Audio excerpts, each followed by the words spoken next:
মানুষ উন্নয়ন চায়, সুযোগ চায়। আমরা তাই এই নতুন করে স্পোর্টের মধ্য দিয়ে সারা বাংলাদেশের এই তোমাদের মতো তরুণদের, কিশোরদেরকে আমরা সেই সুযোগটাই দেওয়ার জন্য আজকে আমার এই নতুন করে স্পোর্ট 2026। আপনাদেরকে নিয়ে স্বপ্ন দেখছেন একটি ছাত্র, একটি ছাত্রী। আমরা প্রায়শ দেখি মোবাইলে আসক্ত হয়ে যায়। সেই ছাত্রটি, সেই ছাত্রীটি যদি আমার খেলার মাঠে থাকে, সেই খেলার মাঠে যতক্ষণ সে অবস্থান করবে তখন কিন্তু ওই আমার ছাত্র ছাত্রীটি মোবাইলের যে খারাপ দিক, সেই দিকটি থেকে তাকে আমরা ফিরিয়ে আনতে পারবো।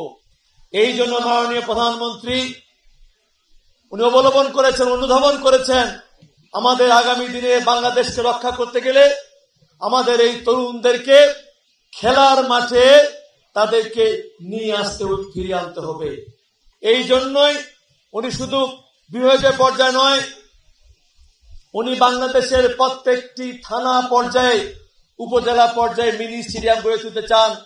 সেই মিনি স্টেডিয়াম গড়ে তুলে সেইখানেই উনি আমাদের এই ছাত্র ছাত্রীদের প্রতিভাকে বিকশিত করে সেই গ্রাম প্রত্যন্ত মহল্লা থেকে আমাদের মেধাবী খেলোয়াড়দেরকে সংগ্রহ করে তাদেরকে বিকেএসপিতে ট্রেনিং দিয়ে উপজেলা পর্যায়ে, জেলা পর্যায়ে, বিভাগীয় পর্যায় থেকে শুরু করে তারা আমাদেরকে জাতীয় পর্যায়, এমনকি জাতীয় পর্যায় থেকে আমরা সেখানে ভালো খেলা তৈরি করে বিশ্বের মানচিত্রে আমরা যেন আরো খেলাধুলায় জায়গা স্থাপন করতে পারি। সেই জন্য আজকে মাননীয় প্রধানমন্ত্রী এই নতুন করে স্পোর্টস প্রোগ্রামটিকে হাতে নিয়েছেন। আমি মনে করব ওই ডাক্তার, ইঞ্জিনিয়ার হওয়ার পাশাপাশি একটি ছেলে যদি জাতীয় পর্যায়ে ভালো খেলোয়াড় হয়, সে কিন্তু একটি ডাক্তার, ইঞ্জিনিয়ার চেয়ে আপনার পরিবারের, আপনার এলাকার অনেক সুনাম অর্জন করতে পারবে।